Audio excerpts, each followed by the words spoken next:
el juicio de vialidad nacional, tal vez lo que realmente preocupa a Cristina Kirchner, y hoy te vamos a mostrar acá documentación y pruebas que Lázaro Báez quiso ocultar, alguien olvidó y alguien encontró. Y están acá.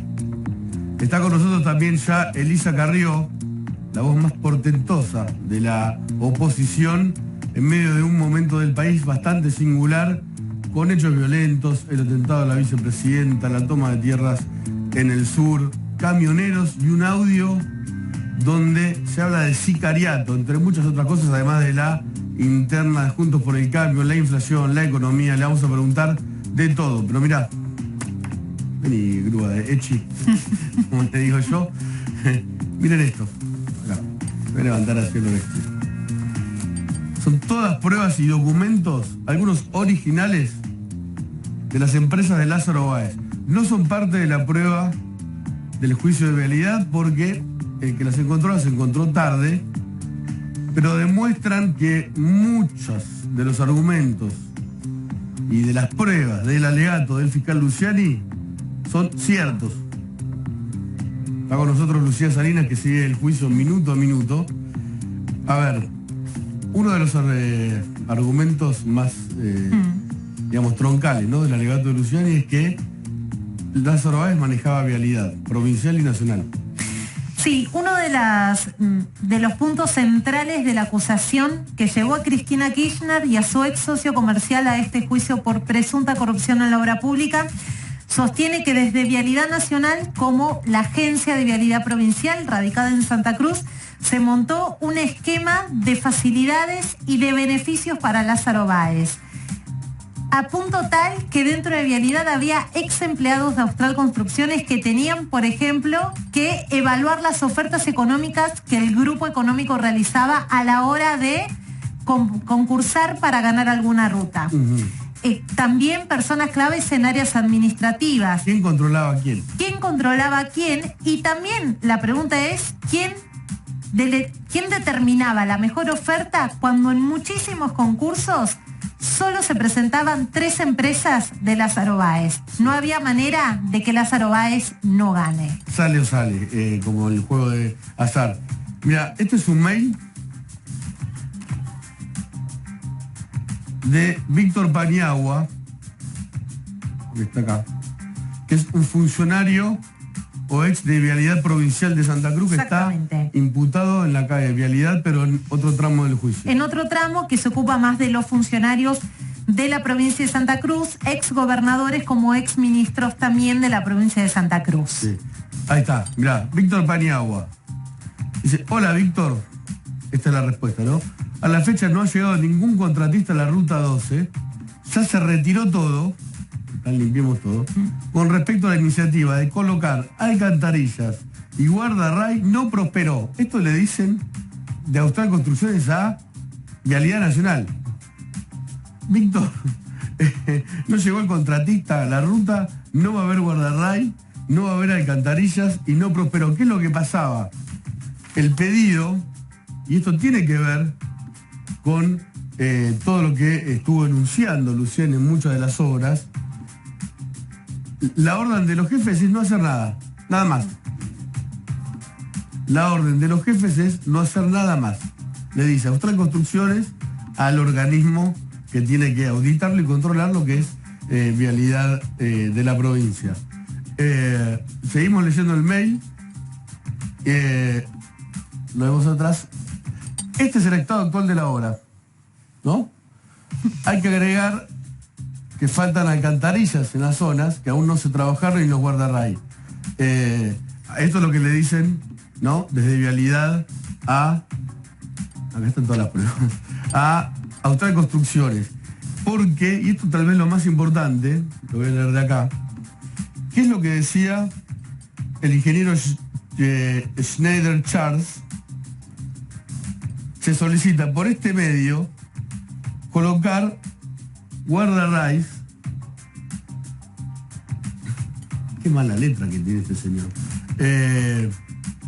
Se solicita por este medio y que vuestra empresa retome las tareas correspondientes a la ejecución de las banquinas ya que se observa que se está atrasando el mismo respecto al plan de trabajo preexistente en este ítem. Sí. Esto se debe a que en dicha zona no se realizó el tapado del mismo. Por lo tanto, y esto es lo importante, por lo tanto, esto representa un riesgo para la seguridad vial. Esto es ¿viste cuando Luciani decía dejaron las obras?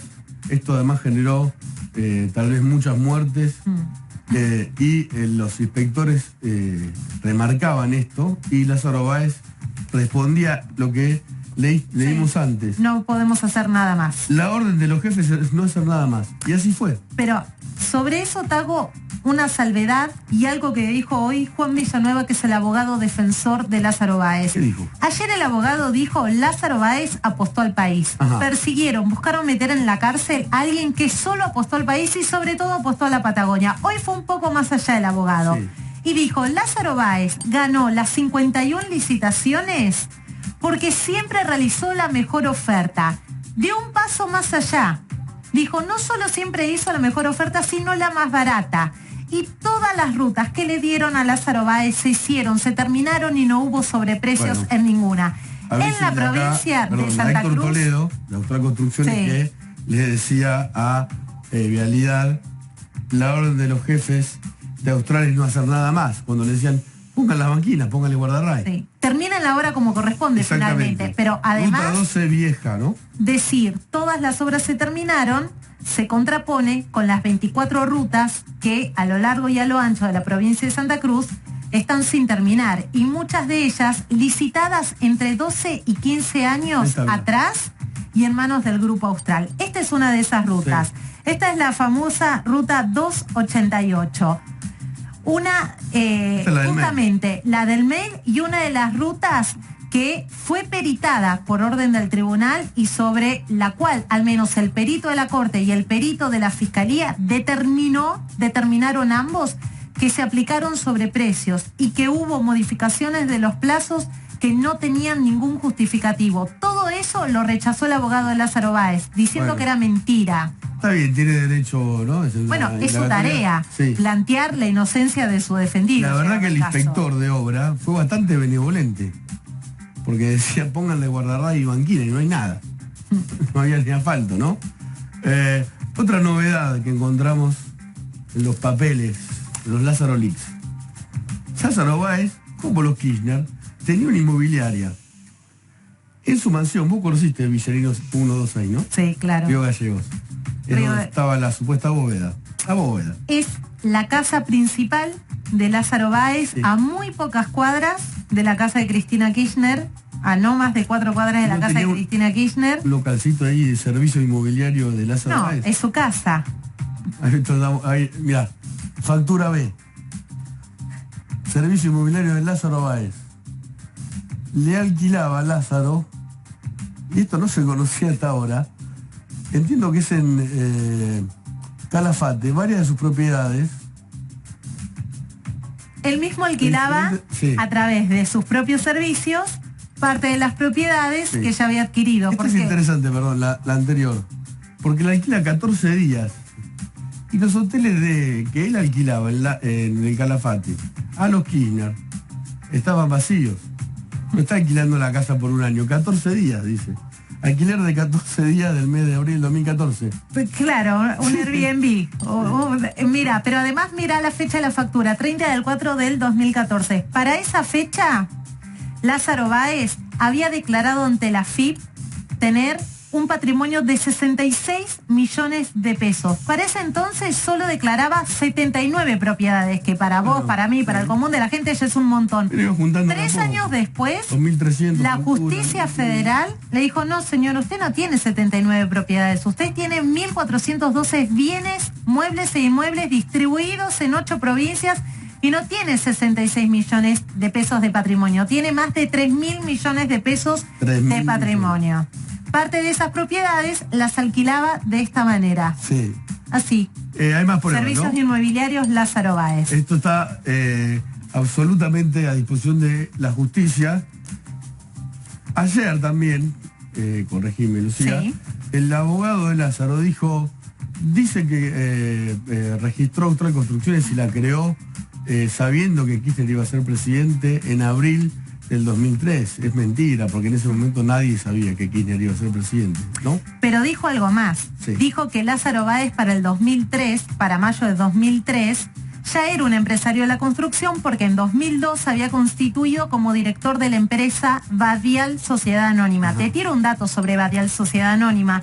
Construyó prácticamente nada, pero ¿sabés a qué se dedicó desde que Lázaro asumió como director de esa empresa? ¿A qué? A comprar propiedades. Ajá, Y le claro, cayó la María. FIP, porque la FIP se preguntó entonces de dónde Lázaro Báez obtenía fondos para comprar con esa empresa, que para el abogado es suficiente para acreditar que él ya era un empresario de la construcción, más de 87 propiedades, la mayoría de ellas radicadas en la localidad de Calafate. Después que Kirchner asumiera en la Casa Rosada sin dejar sus convicciones en la puerta. Esto, mirá, es un trámite urgente, rectificación de trámite, precalificación, ante la Inspección General de Justicia para que Austral Construcciones pueda entrar en el registro de comercio y pueda ser contratista del Estado Nacional. Fíjate la fecha, 26 de mayo del 2003. Está acá con nosotros Elisa Carrió. 24 horas tenía Néstor Sí. Kirchner como presidente de la Sí, Nación. es decir que mientras Néstor asumía, alguien tipeaba todo esto que yo voy a leer ahora. Exactamente, el primer día hábil de Néstor Kirchner Exacto. como presidente de la Exacto. Nación, este trámite ingresó a la IGJ. Hay que recordar algo. Sí. Austral Construcciones ya existía, porque la habían creado para cobrar certificados de obras que estaban a nombre de otra empresa, De Gotti. de Gotti Hermanos, que es una empresa que después termina dentro del holding de Lázaro Báez. Pero había que activarla, había que ponerla operativa, y Muy este bien. es el trámite que faltaba. Porque tenía un capital de 12.000 pesos. Entonces, Néstor Kirchner asume y que dicen acá que hay rectificaciones, hay que subsanar cosas que hicieron mal, que hizo el escribano de Lázaro mal, y entonces aumentan el capital a 500.000 pesos, porque con 12.000 no iban a poder contratarlo. Esto lo volvieron a hacer. De vuelta, trámite urgente, ya el 6 de octubre del 2003, y después en agosto, o sea, antes, agosto, octubre. Iban todo el tiempo rectificando ante la IGJ, que obviamente se decía urgente. Todo esto para que Austral pudiera ganar las licitaciones. Encantó este papel. Sí, claro, pero además te voy a decir una cosa sobre este papel. Tiene una razón de ser. Hasta 2006, Austral Construcciones no tenía capacidad ni financiera, ni operativa, ni constructiva para presentarse sola en las licitaciones. Se presentaba siempre en UTE, en Unidad Transitoria de Empresas, con otras compañías que eran satélites y en las cuales ya había hecho pie a Lázaro Báez como accionista o como director. En 2007, con todos los papeles medianamente ya en regla, Austral Construcciones empezó a competir contra otras empresas de Lázaro Báez y empezó a ganar sistemáticamente. Fue todo muy vertiginoso porque acá acabo de encontrar que el 19 de mayo ya habían presentado otro trámite urgente en la IGJ. Y esto, la verdad que esto sí es una novedad que, insisto, está a completa disposición de la justicia. Y hay más, perdón la desprolijidad. Pásame este. Sí. Todos o buena parte de los contratos que tenemos acá de las obras públicas que ganó Lázaro Báez fueron tercerizadas a otra constructora. Mirá, este es muy gráfico, no está siendo investigado en el juicio de vialidad porque es de Chubut. Es la pavimentación de 400 cuadras de la trama urbana de Trelew. Esto es conocido. O sea, Lázaro ganó la licitación e inmediatamente contrata a otra constructora para que pavimente esas 400 cuadras. Esto es ilegal, ahora lo vamos a hablar con Elisa Carrió. ¿Por qué lo hacía? Porque no tenía la capacidad para desviar dinero y no es el único contrato. Así como, o sea, él ganaba la licitación, que ya competía contra sí mismo, y después contrataba a otra empresa. Esto no se conocía. Acá tenés otra. Casema Construcciones Sociedad Anónima, a la cual... Es la misma que le entra ahí contrata Austral Construcciones. Se presenta Austral Construcciones, licita, según el abogado, realiza la mejor oferta. Lo que dijo la Fiscalía, en base a los propios pliegos licitatorios, es que el Grupo Austral, bien digo, siempre presentaba prácticamente un 20% más del valor original de la oferta, del valor oficial.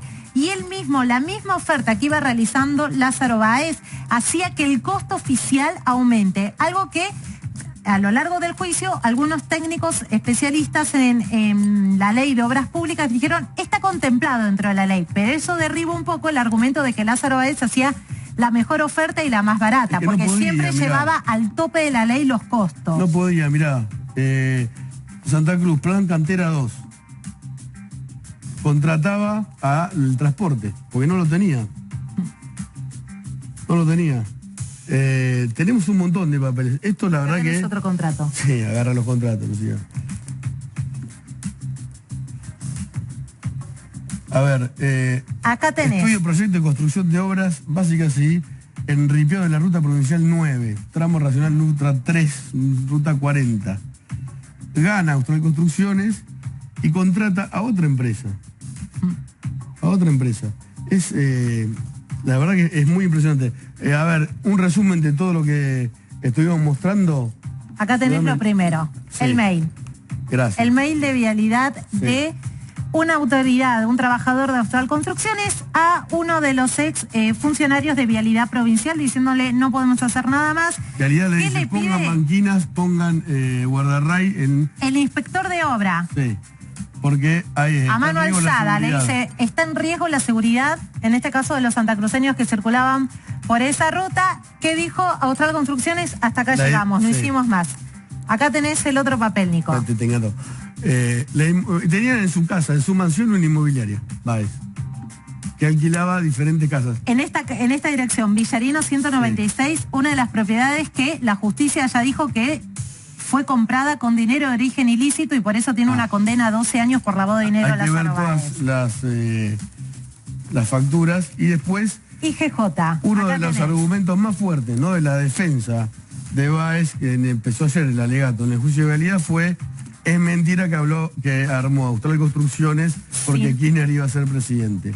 La armó cuando nadie sabía que iba a ser presidente. El primer día hábil, acá está el documento de Néstor Kirchner como presidente de la Nación, el trámite de carácter urgente, 26 de mayo del 2003, IGJ para que Austral Construcciones esté operativa, entre al registro de empresas constructoras y se convierta en... Constructor de todo. Constructor de todo y uno de los principales adjudicatarios de obra pública vial en la provincia de Santa Cruz. El único cliente de Austral Construcciones durante 12 años fue el Estado Nacional. Todos nosotros. Todo esto se quiso ocultar y no pudieron. Alguien lo encontró. Nosotros. Y hay más. Hay más. Gracias, Lucía. Placer. Me llegó el vaso. Ah, tenía uno. Buenas noches, Carrillo, gracias por venir. Buenas noches. Estamos en el programa. Sí. ¿Qué le parece todo esto? Era obvio desde el principio. Está claro que cuando él era un empleado de Kirchner, punto, lo dijimos en el 2004. Todas esas empresas son de Kirchner. Así es como fundió Gotti, así es como fundió Canque y Costilla, y así los tomaron. Porque ¿qué hacían? Les daban créditos y después, cuando los tenían endeudados porque no le pagaban las sombras, tanto a Gotti como a Canque y Costillas, después les cerraban los créditos, vaciaban la empresa y se la compraban.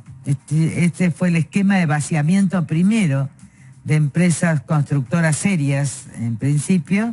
Yo creo que Estela Kang ya declaró cómo le pagaban las coimas a debido Canque y Costilla en el baño. Así que para mí es absolutamente...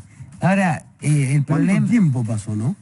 Yo no me acuerdo, 2004 vamos a cumplir 20 años, pero me acuerdo, sí, de la Constitución. Esto ya se presentó en marzo del 2004, el primer informe nuestro de obra pública, ya ahí se hablaba de Gotti, de Canque y Costilla, se habla de este lavador que ahora, el que le lavaba el dinero, ¿cómo se llama este hombre? Acaba del dinero afuera, Clarence. Clarence, es decir, estaban todos los datos ahí. No lo tomó ningún fiscal. Nosotros después sí, ya cuando armamos la causa total de asociación ilícita, fue el 2008. Entonces, la verdad que esto se hubiera parado, si hubiera existido una justicia independiente, si en ese momento no hubiera compromiso de los medios periodísticos con Kirchner, lo digo exactamente. Si se hubiera publicado en los diarios, el único diario que nos publicó nuestro informe fue Ámbito Financiero. Entonces, ¿esto se hubiera podido evitar? Sí. Si hubieran operado los controles que hoy operan, sobre todo cuando ya pasaron, se hubiera podido evitar. Y esto es responsabilidad, en este caso no nuestra, porque presentamos el informe, hice la conferencia de prensa, no la cubrió nadie. No me acuerdo que estábamos en el partido arriba, yo no era diputada y teníamos un local en Callao, y no fue nadie a la conferencia de prensa, lo publicó solo Ámbito Financiero. La verdad que en ese momento él tenía 80% de legitimidad pública y en consecuencia también sirve como enseñanza a un país. ¿Se puede prevenir la corrupción y pararla? Sí, pero es cuando las cosas se hacen en tiempo oportuno. Después ya hay mucho dinero que se fue, igualmente van a ser condenados porque esto es tan obvio, es tan grosero. ¿Va a haber condena para Cristina Kirchner? Sí, va a haber. Sí, va a haber. ¿No importan las presiones de ella? No, ella va a terminar obviamente condenada, con fallo de la Corte, o sea que todavía falta un tiempo largo, falta casación, falta la Corte y seguramente tendrá prisión domiciliaria por 10 años, pero en ese momento va a tener 72 años porque los mayores de 70 cumplen la condena. La casa, de todas maneras, ella está presa hace bastante tiempo porque no puede salir de su casa o no puede salir del Senado o no puede caminar por la calle, con lo cual... Esto lo dice por el atentado, no, por antes, ¿no? Claro, no puede salir a su barrio, no puede salir por las calles, no puede estar en los lugares, si quiere ir a Nueva York, no puede pasear como una ciudadana más en Nueva York tampoco, Es muy difícil... Pero digo, esto usted lo decía antes del atentado, ¿no? Sí, mucho antes. No, pues porque si no van a decir lo dice. No, ella no puede salir de su casa hace mucho. ¿Qué quiere decir? A los lugares donde ella iba, si va sola aún con custodias, hay argentinos. Batakis el otro día estaba en el local. Hay argentinos, yo lo sé porque uno camina. A veces hay gente que te quiere, hay gente que te adora, que se saca fotos, y hay gente que simplemente no te quiere pero te respeta. En cambio, en el caso de ella es muy difícil porque no hay respeto fuera del país por este tipo de personas, ¿no? Es como un equivalente a Chávez. En Brasil... Si camina Cristina es como que camine Chávez. No es el caso de Brasil, ¿eh? No, Bolsonaro justamente empezó a usar como mal ejemplo de la región Argentina antes que Venezuela. No, yo digo, Maduro y Cristina son idénticos. Ahora, Lula no es idéntico. Afrontó, se entregó, finalmente es un hombre... hubo mucha corrupción en el gobierno del PT, yo fui a su asunción, pero es un líder importante. Ahora, el empate pone a Brasil, que es... Nosotros al lugar que exportamos es Brasil. Y yo creo que hubo toda toda la política, digamos, del establishment de San Pablo, y el establishment jugó con Lula, a través de Fernando Henrique, y sin embargo se partió la sociedad en dos, con un resultado incierto, y a mí me preocupa esa partición de las sociedades, porque eso lleva a gobiernos inestables, muy fragmentado el Parlamento, es preocupante. Además el Parlamento... Cualquiera sea el ganador, Sí, funciona el Parlamento. Pero el que más ganó en términos de gobernaciones importantes es Bolsonaro. ¿Y por qué? Por el voto bronca, porque además igualmente Bolsonaro fue... Era un voto casi imposible. Si uno fuera ciudadana brasilera y tuviera que votar entre alguien que lideró uno de los gobiernos más corruptos de Brasil, que fue Lula, y un militar que quiere que la gente se arme, y que no tiene la más mínima tolerancia y que es como Trump, o peor que Trump, la verdad es que no tenés opción. Sí. Es un voto imposible. A mí me pasó eso en el año 2003, que había que elegir entre Menem o Kirchner. Yo dije, miren, voy a terminar votando por Kirchner si hay votación, porque no hubo, pero con reserva moral porque no puede explicar su declaración jurada. Fue así mi frase. Es decir, a veces la misma sociedad pone a los decentes en situaciones y a los moderados en situaciones casi imposibles. En un país sin justicia, en un lugar sin justicia, es difícil tener razón de eso. Y además en un lugar sin justicia es imposible la paz. Y Brasil tiene otro gran problema. Primero tiene Ciudad del Este como gran problema, pero segundo tiene las mayores empresas de narcotráfico de América del Sur, el Comando Capital, que está en Río de Janeiro, y el Comando Vermelho. Si a esto le sumas armas, si a esto le sumas discursos violentos, está claro que gane quien gane, Brasil, pero lo que Brasil tiene es producción. A diferencia nuestra, Brasil está viva. Estaba pensando que si cambiaba la palabra Brasil por Argentina. No, es otra cosa. Yo voy a Brasil desde que soy chica, y cuando empecé a ir a Brasil, supongamos en los años 60 y pico, 70, Brasil era un país, a ver cómo les digo, no era Paraguay, pero era un país claramente subdesarrollado, salvo la zona de Río Grande do Sur, etcétera. Pero había una diferencia con la Argentina abismal.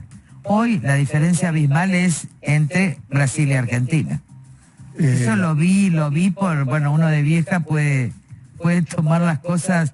Yo me acuerdo, mirá, los brasileros, la pobreza. Nosotros éramos un gran país de clase media. Y yo creo que la gran pregunta que nos tenemos que hacer todos es, algunos de nosotros vivimos claramente ese país, donde ir a la escuela pública era lo mejor que te podía pasar, donde no había, nosotros vivimos en pleno centro, vivíamos, y se sigue viendo a mi madre en Resistencia, y el garaje no se cerraba, éramos de una clase muy tradicional, pero sin embargo, escuela pública, universidad pública, respeto, educación, cultura, esa era la Argentina, y había una diferencia muy grande. Incluso yo viajaba a España, todavía en la dictadura de Franco, en la transición, y España estaba tan atrasada que había una diferencia sideral entre lo que era la Argentina, lo que era Buenos Aires y España, y miren ahora. Y ahora a mí me deprimió Madrid cuando lo conocí. Al lado de Buenos Aires ese era una maravilla, al lado de... Y esta es nuestra decadencia, ¿no? Hablando de eso, de la decadencia, además del crimen organizado. Escuchemos un audio de un sindicalista muy allegado a Moyano hablando con un preso en una cárcel. Escucha lo que dice. Hola. Hola, Juan. Sí, ¿quién habla? Escuchá, tu número me lo pasó Seba Tamaño. Sí, ¿quién habla?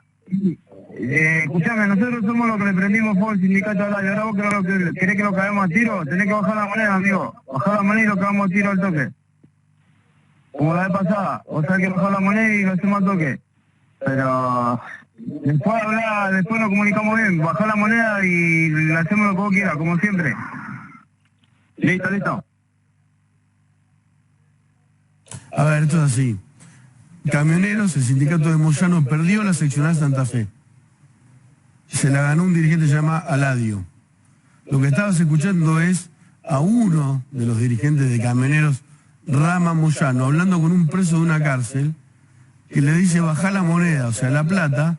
Nosotros fuimos los que le prendimos fuego al sindicato, al otro, y bajar la plata y lo vamos a asesinar. El interlocutor del moyanismo no le corta el teléfono, no le dice de qué me estás hablando. Parece que le sigue la conversación. ¿En el sindicato de camioneros hay mafia, se mata? Sí, pero también en la Argentina. A ver, en el norte del país hay sicarios, pero me acuerdo la muerte de un director de Supercemento, que era una empresa que estaba en liquidación, creo que era de Tonino Macri, ¿no? Y había quedado un ingeniero. Yo fui a cobrar deudas de una empresa y a la semana lo mataron. Lo mataron, lo mandaron sicario del Paraguay y lo mataron. Acá estamos hablando Algunos de esas personas que quedaron en la empresa formaron parte después de Austral Construcciones, para que ustedes entiendan. Ajá. O sea, el sicariato está instalado en el Gran Buenos Aires, está instalado en las patotas de la Argentina, yo no puedo señalar una prueba, y está, Una escucha legal. y está de una absolutamente causa. instalado en el norte. El sicario es la figura con que se mata por plata. En el norte hay muchas muertes, en el Paraná, Bueno, en Rosario es... bueno, en Rosario.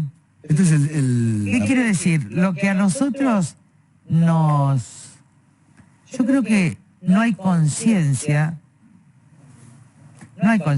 ni periodística, te lo digo en serio, ni hay conciencia social en determinados sectores, medios altos, incluso gente trabajadora. No hay conciencia de la situación de violencia, de sicariato y mafias de la Argentina. Vos no podés entrar a Santiago del Estero, está cerrada. Vos no podés entrar a Formosa, está cerrada. Entonces digo, si no tomamos conciencia del Estado de la Nación, la verdad es que miren, yo viví el periodo Menem, ¿no? Y había muchas causas penales en contra, sobre todo en materia, creo que IBM Banco Nación. Bueno, nosotros estuvimos en varias causas. Y ahí se morían los testigos. Sí. Pero literalmente se morían. Y es lo mismo que dice Zulema en el caso de la muerte. Stornelli cuenta lo mismo del caso Armas, ¿no? Los testigos morían. Y Zulema te lo dice, pero además te cuenta Zulema cuántos secretarios morían en accidentes. O sea, creo que no tomamos dimensión de que perdimos la paz, porque finalmente la paz es la falta de violencia y la ausencia de mafias, y que Ahora, se va a exacerbar Lo escuchamos, ¿no? en el próximo tiempo. Perdón, la diferencia es que lo estamos escuchando ahí. Un dirigente La verdad es que camionero de vimos los primera muertos. línea. A ver, vimos los muertos. Cuando un país normaliza y no quiere verse estas cosas, porque no le conviene, porque está entretenido. Vamos a ver, por ejemplo, voy a poner como ejemplo Qatar, que yo sé que es el acto más importante cada no sé cuántos años, cada 4 años de un mundial. Muy bien. Pero ¿qué puede pasar durante Qatar, que es el gran entretenimiento? Todos los hombres, mujeres, chicos, todos están pensando, y lo cual es totalmente legítimo. Ahora, ese entretenimiento mundial le sirve a muchas naciones para hacer desastres adentro. Entonces, nosotros lo que vamos a vivir en la Argentina, primero tenemos un presupuesto falso. O sea, todos parecen muy bien en la Comisión de Presupuesto, pero mi fuerza terminó el análisis del presupuesto con economistas, con Paulo Oliveto, que además es máster en presupuesto en Salamanca. Es un presupuesto mentiroso. Además vamos a una sequía, una cosecha totalmente disminuida en trigo, que es la que nos puede dar dólares en diciembre. ¿Qué va a pasar en noviembre, después que termine? No sé cuándo termina. Yo tampoco. ¿Verdad? Pero lo que va a pasar es que la gente de repente se va a dar cuenta que el país chocó. Se los digo así. Después del Mundial el país choca. El país choca. O durante el Mundial. Está chocando de a poco, pero choca definitivamente a partir de diciembre. Ahora, ¿qué es lo que hace un dirigente responsable? Se queda en su casa y controla día a día. De que estamos ocupados en la coalición cívica, terminamos con Zoom y todo el análisis del presupuesto, porque sabemos cómo se llega. Estamos viendo las variables del trigo a diciembre, estamos viendo... Van a votar en contra del presupuesto. No, todavía eso de la decisión la tiene el bloque, pero ya están analizados todos los artículos, y yo lo digo, que es una mentira, es una trampa de masa. Que nadie va a querer, no... así como van a querer hacerse los buenos, están todos como dialoguistas, pero todo el mundo sabe que ese presupuesto es una mentira. Tendría que haber una desinflación para mantener el 65 de un 50%. Eso es una mentira, punto. Ni es esa variable monetaria, ni es esa variable del dólar. Es decir, y no vamos a tener dólares, porque ahora, como se liquidó tanto, hay que esperar a marzo o abril. Y como podía cubrir la cosecha de trigo, y en el medio están todas las importaciones. Entonces, la verdad... todavía más, ¿no? Claro, pero no llegamos. No llegamos, esto es así. ¿Y qué significa que choque un país? ¿Qué choque? 2001. ¿Qué choque? De lo que uno se puede, entonces uno no se... Yo personalmente, y mi fuerza está preparada para el choque, está preparada mirando los factores sociales, la situación social es terrible, el estado de desesperación, falta para comer. El otro día a lo mejor me equivoqué cuando dije en Mar del Plata estaba muy caro, no, está caro en todos lados, vayan a Mar del Plata que está divino. Y la verdad es que, pero yo veo desesperación porque no te dan los números. Y de hecho ya Cristina está parando tarifas, está parando esto, es decir, que aún así el presupuesto es imposible, porque además empieza el año que viene, es un presupuesto para un año electoral, donde para tratar de retener el poder lo único que van a hacer es ganar dinero. ¿Pueden retener el poder? Repartir el poder no, pero va a ser un tiempo muy difícil. Como a eso se le adiciona la violencia social y se adiciona la violencia la violencia brutal de algunos sindicatos, lo que se llama la patota violenta, que para que la sociedad sepa, nosotros la vivimos en el 73, lo que fue el 72, 73, 74. No es una comparación, tranquilizadora. No, pero no estoy acostumbrada a decir la verdad, lo que sí tengo mucha calma. Sí, eso le iba a decir, por lo que está describiendo. A ver, cuando los momentos son difíciles, amigo, hay personas que tienen que estar fortalecidas y atentas. Cuando todos están entretenidos en disputas estériles, alguien se tiene que ocupar de la responsabilidad de un país que se desarma. Y a veces, por lo menos en la experiencia de 25 años de vida, porque yo me retiré de la política, pero sigo siendo responsable, yo voy a estar, yo no me muevo. Y voy a estar, y si tengo que ejercer poder para poder ordenar, para poder unir a Juntos por el Cambio, etcétera, yo estoy. Estoy para servir en este momento histórico que va a ser muy, muy difícil. Es toda una mentira, incluso cuando uno lee los diarios, tiene que tener cuidado porque tiene que ir a los artículos más chicos, porque son en realidad los analistas que están diciendo la verdad. Yo me acuerdo que cuando vino la crisis del 2001, en noviembre ningún diario anunciaba la crisis. Se cayó el país un mes después, porque estaban sacando el dinero afuera. Pero les digo que un día, cuando se bancarizó, había títulos que decían que ahora se habilitan las bicicletas en Buenos Aires. Yo esto lo tengo claro, por eso tengo el deber de decirlo. ¿La prensa? No, estoy diciendo cómo opera. Es decir, ahora no toda. Cómo opera el establishment, no la prensa, ¿eh?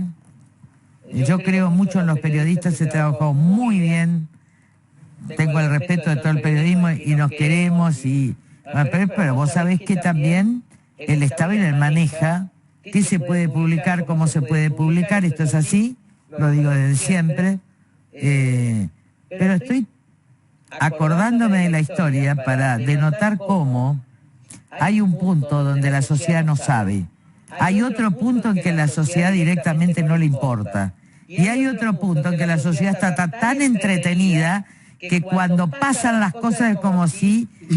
es como si tuviéramos un accidente imprevisible, no. Hay algunos en consecuencia que tenemos que prever, que tenemos que ver, que tenemos que amigar en Juntos por el Cambio. ¿Están todos peleados o no? No. Mira, yo vengo de Mar del Plata, estuve con Guillermo Montenegro, que realmente es un intendente del PRO, es impresionante. El ministro el secretario de Turismo es de la coalición cívica. Estuve con Maxi Abad, que es radical. Estuvimos comiendo asado. Usted siempre un poco se anticipa las cosas. Había dicho, hay que cuidar a Morales, ¿no? O están maltratando a Morales, algo así. No digo... El presidente del radicalismo. Y Manes... Yo avisé porque esto estaba claro, porque conozco el radicalismo. Vengo del radicalismo y además formo parte de una familia con espíritu radical. Y puede ser que algunas palabras, digo, no se puede criticar tanto algo y entrar después a un comité. ¿Lo dice por Manes? No. Ah. No, lo digo por Macri. Es decir, si uno critica mucho, después... Ahora, lo que te muestro con el ejemplo de Mar del Plata es que pudimos estar todos juntos. Gobierna la coalición. Yo tengo relaciones con todos los de la coalición, me llevo muy bien. ¿Saben qué pasa? El factor humano es muy importante. Y sí. Me parece que le está faltando... Ustedes vieron que yo tengo una relación muy afectiva, incluso con los periodistas, aunque me digan lo que me digan, etcétera, porque son años de relaciones humanas en serio. Y yo acostumbro a tener en política también relaciones humanas en serio. Y creo que a todos les está faltando un diálogo franco, por ejemplo, entre Morales y Macri, es decir, más humana la relación, más unida la relación, y en eso yo estoy trabajando desde siempre. Es decir, cuando éramos gobierno, cuando armamos Juntos para el Cambio, yo voy a seguir trabajando en la misma línea, y la verdad que frente a las cosas que suceden, frente a el problema del aumento del combustible, de lo que viene con la comida, básicamente la posibilidad de comer, la desesperación, el tema que va a arrasar con mucho...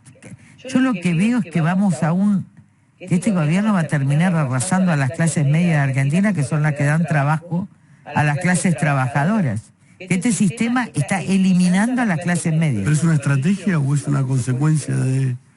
Creo que siempre hubo un prejuicio absoluto de parte de sectores altos y de parte de algunos dirigentes del kirchnerismo, un prejuicio además histórico, contra las clases medias argentinas. Y lo mejor que produjo la Argentina fueron sus clases medias.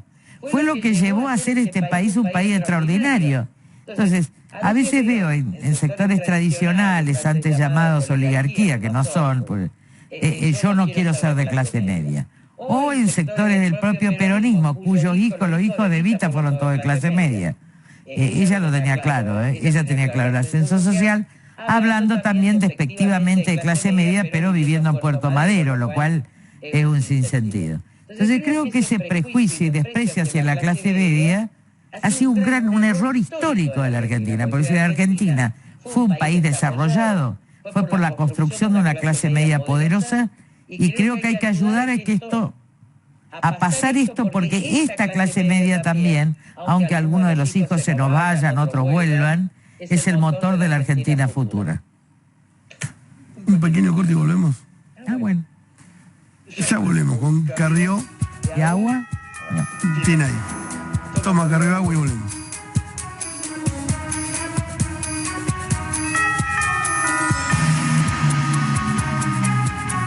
Seguimos con Elisa Carrió en W, Ver y Rever. De golpe el kirchnerismo quiere suspender las PASO. Pero ese no es un tema de la sociedad. No, pero... Y los que no tienen candidatos son ellos, así que no hay problema. Cuando vos no tenés candidatos, cuando no tenés un solo candidato, tenés que tener PASO. Por eso la PASO es el mecanismo más pacífico y más legal de resolver diferencias. Hay diferencias entre el PJ, hay miles de diferencias. ¿Cómo la van a resolver? Con unas PASO. Y si no, se ganará en la justicia el derecho a las PASO, no importa. Ese no es un tema... No van a... No, este no es un tema hoy. A ver, si el presidente desea suprimir las PASO, ya directamente no existe más. ¿El presidente? Claro, porque parte de la estrategia del presidente para mantener algo de poder es plantear una eventual interna. Me parece que hay mucho ruido y pocas nueces. De hecho, hoy lo que nos interesa es lo que va a pasar en los próximos meses. El choque, dijo usted. Exacto, uno tiene que estar ocupado en el presente, porque ¿qué crítica le hago a la política en general? Que por supuesto uno tiene la perspectiva a largo plazo, ya organizamos los planes de gobierno, ya articulamos todas las áreas. Dijo recién que se retiraba de la política y se estaba hablando pero de uno sigue la vuelta al trabajando. poder. A ver, nosotros trabajamos en todo eso. Ahora, lo que uno no puede es desenfocarse. Porque cuando uno se desenfoca está pensando en una pelea que va a tener el año que viene con fulano, que en realidad puede no existir, porque en el medio... Entonces, hay que enfocarse en el hoy. Tengo claro el futuro del país, lo que nosotros deseamos, la república, la división de poderes, la prosperidad económica, el impulso de las clases medias, todo, y los programas tenemos claro. El mundo no está claro, se está yendo a versiones muy de ultraderecha, entonces es un escenario en Europa como de preguerra mundial que se llevó 45 millones de muertos, extrema polarización en la propia América Latina. Entonces uno tiene tanto que estudiar y tanto que enfocarse que ocuparte de lo que dijo Manes o ocuparte de lo que va a pasar el año que viene, en realidad, de cómo se van a resolver, se va a resolver. Se va a resolver. Pero Cristina no piensa así, ¿no? Cristina está trabajando contra la justicia. Pero lo que pasa es que, a ver, hay personas que están pensando en sí mismas. Hay otras personas que piensan en el mundo, en la sociedad, en la Argentina. Es la vicepresidenta, ¿no? Pero bueno, pero siempre pensó en sí misma. Cuando la votaron, todos sabían que Cristina pensaba en sí misma. Y la votaron varias veces, así que este pueblo, en muchos casos, también piensa solo en sí mismo. Cuando, por ejemplo, en Italia votan por los italianos puros, están pensando en sí mismos. Hoy vi un debate en España entre, creo, no me acuerdo cómo es, Blanca, no es Blanca, con una chica que se llama Álvarez de Toledo, ¿sí? Pero no me acuerdo, Cayetana Álvarez de Toledo, y una chica andaluza. Entonces ellos planteaban, el gran problema de España hoy son los nacionalismos, que pueden disgregar a España. ¿Podría pasar acá con Milei? No. Esa es una moda que, bueno, y si se tienen que hacer cargo del país, ayúdenlo, porque la verdad es que a veces pienso que realmente no están preparados para gobernar un país. Todos. Todos quienes creen eso. Que no tienen ni la templanza ni la paciencia, sobre todo de asumir una crisis de semejante envergadura. Ahora, puede ser que en esta situación todo el mundo quiera hacer, la verdad es que falta de razón. Si a vos te dicen, vos querés presidir un país que tiene que sentar de nuevo las bases, vos tenés que estar preparado en el carácter, preparado en la materia, preparado en todo. ¿Están preparados los que...? Bueno, la verdad... De nombre. No, es que yo vi demasiada gente no preparada llegar al poder a lo largo de todos mis años de vida política. ¿Macri? No, yo no quiero juzgar. Lo que digo es que hace falta más competencia, más visión del mundo. Miren, yo vengo... ¿Me está diciendo que usted está preparado? Oh, no. Lo que digo es que yo estoy... cuando uno representa a una sociedad tiene que estudiar. Yo creo en el mérito y creo que la responsabilidad pasa por conocer. No es un problema que yo esté preparada, porque no, ahora, que soy la más preparada, no tenga duda, pero no es porque soy la más preparada, porque tengo circulitos, sino porque estudio todos los días de mi vida. Hoy la más porque preparada... no te podés equivocar, no, pero no soy candidata a presidente. Pero no importa, pero hoy la más preparada para asumir la presidencia de la nación. No, yo no dije eso. Yo lo que dije es que hay que estar muy preparado en carácter, en conocimiento, en situación mundial y en situación de la Argentina. Y que me gustaría ver, yo no lancé mi candidatura, lo que digo, los que quieren ser candidatos tendrían que ahora esforzarse en estar más preparados, porque la situación mundial está cambiando, porque vienen los nacionalismos, porque viene la violencia, porque Corea del Norte mandó un satélite que puede erosionar Japón y tiene el armamento nuclear, porque Putin puede estar cortando las comunicaciones, porque Argentina no tiene recursos, porque Argentina puede estar en bancarrota. Entonces, cuando vos ves toda esa situación, tenés que estudiar. ¿Sabés qué? Lo que no se sabe, se aprende. Entonces, cualquiera puede estar en condiciones de gobernar, sí, pero yo estaría más ocupada que buscando votos, estudiando. Pero, ¿y podrían hacer su candidatura? Yo no.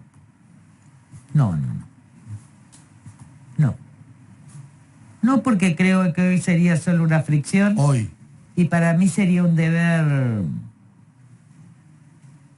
Para mí sería un enorme deber que si me toca por milagro, que quiero decir, si alguien se tiene que hacer cargo, porque nadie se puede hacer cargo, lo haría como el cumplimiento de un deber. Pero no estoy dispuesta a poner un peso, no estoy dispuesta a disputar ninguna competencia, o sea, tendría que llover del cielo.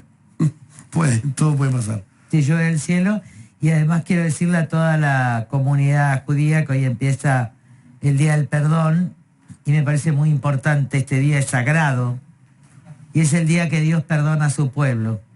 Así que todos tendríamos que pedir perdón porque tenemos el mismo Dios, para que nos perdone en serio por tanta irresponsabilidad.